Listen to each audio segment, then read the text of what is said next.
لەگەڵ بەردەوامی کۆچی بەلێشایی پەنابەران و کۆچکردوواندا بەرەو وڵاتانی ئەوروپا پرسیاری ئەوە دروست بووە ئایا کام وڵات مافی پەنابەری دەدات و کام وڵات نایدات. هەرچەندە لە ئێستادا بەشی زۆری پەنابەران ڕوودەکەنە ئەڵمانیا، بەڵام وڵاتانی دیکەی وەک سوید و هۆڵەندا و فەڕەنسا و چەندین وڵاتی دیکە دەبنە پێکەی پەنابەران. بەڵام پێشەوەی وەڵامی ئەو پرسیارە بدەینەوە ئایا مافی پەنابەری چییە، دەبێت جیاوازیەک بکەین لە نێوان پەنابەر و کۆچکردوودا.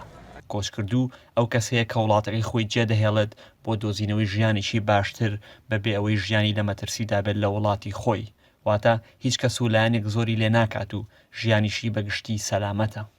بەڵام پەنابەر ئەو کەسەیە کە لە وڵاتی خۆی هەڵدێت لەبەرەوەی ژیانی لە مەترسیدایە و هەڕەشەی کوشتن یاخود ئەشکەنجەی لەسرە بەهۆی جیاوازی سیاسی، ئاینی یان کۆمەڵایەتیەوە و وڵاتەکەی خۆی ناتوانێت کەسەکە بپارێزێت. هەروەها هیچ ڕێگە چارەیەشی دیکەی نییە جگە لە جێشتنی وڵات و پەنابرنە بەردەم وڵاتێکی دیکەی سەلامەت. مافی پەنابەری مافێکی گردوونیە و سەرچاوەکەی دەگرێتەوە بۆ جارنامەی گردوونی مافەکانی مرۆڤ. بەپێی خاڵیەک لە بەندی 14 جارنامەی گردوونی مافەکانی مرۆڤ، هەموو کەس مافی ئەوەی هەیە کە بەرامبەر ڕاوەدوونان، ئەشکەنجە و ئازار پەنایەک بدۆزێتەوە و لە وڵاتانی دیکە ببێتە پەنابەر.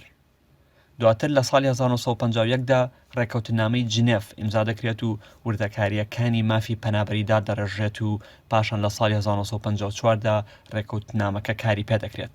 جگە لە هەموارکردنێک لە ساڵی 1967دا مافەکە بەگشتی وەک خۆی ماوەتەوە. بەپێی ڕێکەوتنامەکە ئەو کەسەی کە ژیانی لە مەترسیدا بێت بەهۆی بیر و بۆچوونیان ئەندامێتی لە گروپێکی سیاسی، نەتەوەیی، ئاینی یان کۆمەڵایەتی ئەوا دەتوانێت پەنابەرێتە بەر وڵاتێکی دیکە و داوای مافی پەنابەری بکات. پاش ڕێکەوڵنەوە و دەرکەوتنی ڕاستی و دروستی داواکە لەلایەن دادگای وڵاتەکەوە کەسەکە مافەکەی پێدەبەخشێت یان ڕەت دەکرێتەوە، هەرچەندە مافەکە ئەو کەسانە ناگرێتەوە کە بەشداریان لە تاوانی دژ بە مرۆڤایەتی یان تاوانی جەنگ یان تاوانی دیکەی گەورەدا کرد بێت.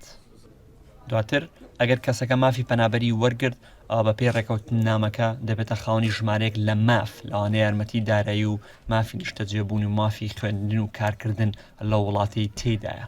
بەڵام ئەگەر دادگا بڕاییدا کە کەسەکە داواکەی ڕاست نییە یاخود ناچێتە خانەی مافی پەنابەریەوە، ئەوە داواکەی ڕەت دەکرێتەوە. لە ساڵی 1990ەوە یەکێتی ئەوروپا سیستەمێکی هاوبەشی مامەڵەکردن و جێبەجێکردنی کاروباری پەنابەری پەسەند کردووە. لەبەرەوەی یەکێتی ئەوروپا لەسەر بنەمای یەک جوگرافیای بێسنوور و یەک بەهاو ئایدیا دروست کراوە مافی پەنابەری لە هەر وڵاتیشی یەکێتی ئەوروپا بێت هەمان یاسا و ڕێوشوێنی هەیە. ئەواتە پێی یاساکان وڵاتی چیک و ئەڵمانیا دەبێت هەمان مامەڵ لەگەڵ پەنابەردا بکات، هەرچەندە ئەمە لە واقعدا بە جۆرێکی دیکەیە. هۆکاری ئەمەش دەگەڕێتەوە بۆ جیاوازی بارودۆخی ئابووری و فشاری ژمارەی زۆری پەنابەران و توانای وڵاتێکی دیاریکراو لە وەرگرتنی پەنابەراندا. هەندێک جار ئەم مافە بە یەکسانی مامەڵەی لەگەڵ ناکرێت و ئەمە شەوای کردووە کە خەڵک ڕووبکەنە وڵاتانێکە بە باشترین شێوە ڕێکەوتنامە جیهانیەکە پەیڕەو دەکەن.